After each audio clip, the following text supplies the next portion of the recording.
Hi friends, welcome to share market in Malayalam. ഞാൻ ഈ video record ചെയ്യുന്നത് 12:40 ഇപ്പോൾ stock market Nifty 250 point down ആയിട്ടുണ്ട്. സെൻസെക്സ് 840 പോയിൻറ്റ് ഡൗൺ ആയിട്ടുണ്ട്. സെൻസെക്സ് 1% ഡൗൺ ആയി, നിഫ്റ്റി അത് തന്നെ 1% ഡൗൺ ആയി. അതായത് നമ്മുടെ ഇന്ത്യൻ മാർക്കറ്റ് 1% ഡൗൺ ആയി. കഴിഞ്ഞ ദിവസം മാർക്കറ്റിൽ ഒരു പോസിറ്റീവ് ക്യാൻഡിലാണ് ഡെയിലി ചാർട്ടിൽ വന്നിരുന്നത്. അതിന് മുമ്പ് 3 ദിവസവും ഡൗൺ ആയിരുന്നു. 25,500 സപ്പോർട്ട് എടുക്കുമെന്ന് പ്രതീക്ഷിക്കുന്നു. മാർക്കറ്റ് അവിടെ എത്തിയിട്ടില്ല. സ്ട്രോങ് ആയിട്ടുള്ള ഒരു സപ്പോർട്ട് സോണാണ് അവിടെ. എന്നാൽ എന്തുകൊണ്ടാണ് മാർക്കറ്റ് ഡൗൺ ആയത് എന്നുള്ള റീസൺസ് നമുക്ക് നോക്കാം. അപ്പം ആ കാരണങ്ങളുടെയൊക്കെ ഡെപ്ത് അനുസരിച്ചിട്ടിരിക്കും മാർക്കറ്റ് ഇനി താഴേക്ക് പോകുമോ അതോ മുകളിലേക്ക് പോകുമോ എന്നുള്ളത്.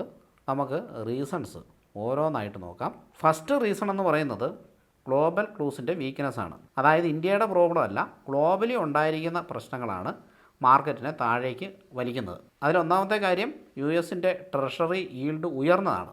രണ്ടാമത്തേത് മൂഡീസ് US-ൻ്റെ ക്രെഡിറ്റ് റേറ്റിംഗ് താഴ്ത്തിയതാണ്, ഡൗൺഗ്രേഡ് ചെയ്തതാണ്. കഴിഞ്ഞ ദിവസങ്ങളിൽ വന്നിരിക്കുന്ന ന്യൂസുകളാണ്. അപ്പോൾ ഇത് അമേരിക്കൻ മാർക്കറ്റിനെ ബാധിച്ചു, ഫോളോഡ് ബൈ ഇന്ത്യൻ മാർക്കറ്റ്, അങ്ങനെ വേൾഡ് മാർക്കറ്റ് ഇവിടെയൊക്കെ ബാധിച്ചു. ഇതാണ്. അപ്പോൾ ഇത് ഇന്ത്യയുടെ ഒരു പ്രശ്നമല്ല, അമേരിക്കയുടെ ഒരു പ്രശ്നമാണ്.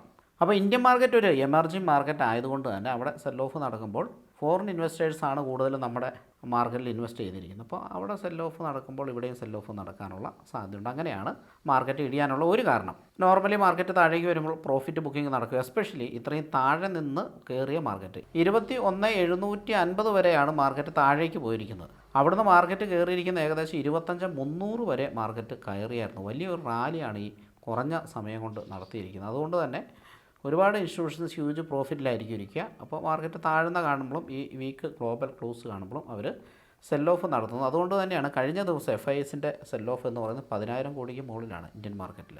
അപ്പോൾ ഇൻസ്റ്റിറ്റ്യൂഷൻ്റെ സെൽ ഓഫ് ഒരു വലിയ ഒരു കാരണമാണ്. അതായത് പ്രോഫിറ്റ് ബുക്കിംഗ് കേട്ടോ, ഇവർ പ്രോഫിറ്റ് ബുക്ക് ചെയ്യുകയാണ് ചെയ്യുന്നത് താഴ്ന്ന ലെവലിൽ നിന്ന് വാങ്ങാനായിട്ട്.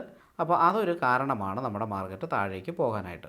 ഏറ്റവും കൂടുതൽ പ്രോഫിറ്റ് ബുക്കിംഗ് വന്നിരിക്കുന്ന ഓട്ടോമൊബൈൽ സെക്ടറിലും കൺസ്യൂമർ ഗുഡ് സെക്ടറിലുമാണ്. എന്നാൽ അതുമാത്രമല്ല, ചില സെക്ടറുകളും വീക്കായിട്ടുണ്ട്. ബാങ്കിങ് സെക്ടർ, IT സെക്ടർ മേജറായിട്ട് വീക്കായിരിക്കുന്ന 2 സെക്ടറുകളാണ് ഇവ.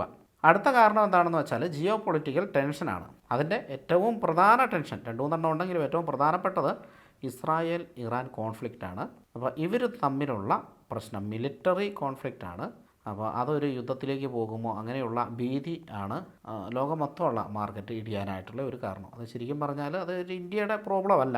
അപ്പോൾ ഇന്ത്യയുടെ കാരണങ്ങൾ നോക്കിക്കഴിഞ്ഞാൽ അത് വളരെ കുറവായിട്ട് നമുക്ക് കാണാം. ഇന്ത്യക്ക് പുറത്തുള്ള പ്രശ്നങ്ങൾ കാരണമാണ് ഇവിടെ ഇപ്പോൾ ഇന്ത്യൻ മാർക്കറ്റ് ഇടിയുന്നത്. അടുത്ത ഒരു പ്രധാന കാരണം ടെററിസ്റ്റ് ആക്ടിവിറ്റി ഓയിൽ പ്രൊഡ്യൂസിങ് റീജിയനിൽ നടക്കുന്നു എന്നുള്ളതാണ്. അതൊരു പ്രധാന പ്രശ്നമാണ്.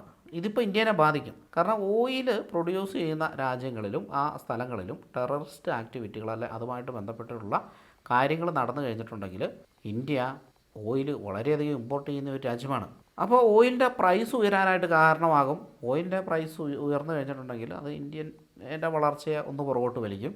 അപ്പോൾ അത് ഇന്ത്യൻ മാർക്കറ്റ് ഡൗൺ ആകാനുള്ള ഒരു പ്രധാനപ്പെട്ട കാരണമാണ്. ഇത് ഡയറക്റ്റ് ഇന്ത്യനെ ബാധിക്കുന്ന ഒരു കാരണമാണ്. ഡയറക്റ്റ് അല്ല, ഇൻഡയറക്റ്റ്ലി ഇന്ത്യനെയും ഇന്ത്യൻ മാർക്കറ്റിനെയും ഒക്കെ ബാധിക്കുന്ന ഒരു കാരണമാണ്. അപ്പോൾ ഓയിലിൻ്റെ പ്രൈസ് തറഫായിട്ട് ചെക്ക് ചെയ്യണം. അത് ഉയരുന്നുണ്ടെങ്കിൽ അത് പ്രശ്നമാണ്.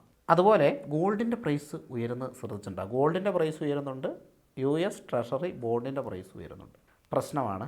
സാധാരണഗതിയിൽ മാർക്കറ്റ് ഇടിയുമ്പോൾ ഗോൾഡിൻ്റെ പ്രൈസ് ഉയരും. അപ്പോൾ ആളുകൾ എന്താ ചെയ്യാന്ന് വെച്ചാൽ മാർക്കറ്റിൽ നിന്ന് പൈസ എടുത്ത് അവർ പ്രോഫിറ്റിലായിരിക്കും നിൽക്കുന്നത്. അപ്പോൾ ആ മാർക്കറ്റിൽ നിന്ന് പൈസ എടുത്തിട്ട് ഗോൾഡിൽ കൊണ്ടിടും. അപ്പോൾ അത് ഒരു പ്രശ്നമാണ്.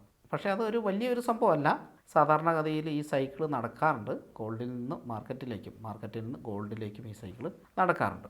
അതുപോലെ തന്നെ ഈ ഓയിൽ പ്രൈസ് ഉയരുമ്പോൾ ഇന്ത്യയുടെ ഇമ്പോർട്ട് ബില്ല് ഇൻക്രീസ് ചെയ്യും, റുപ്പി വീഴാനുള്ള സാധ്യതയുണ്ട്.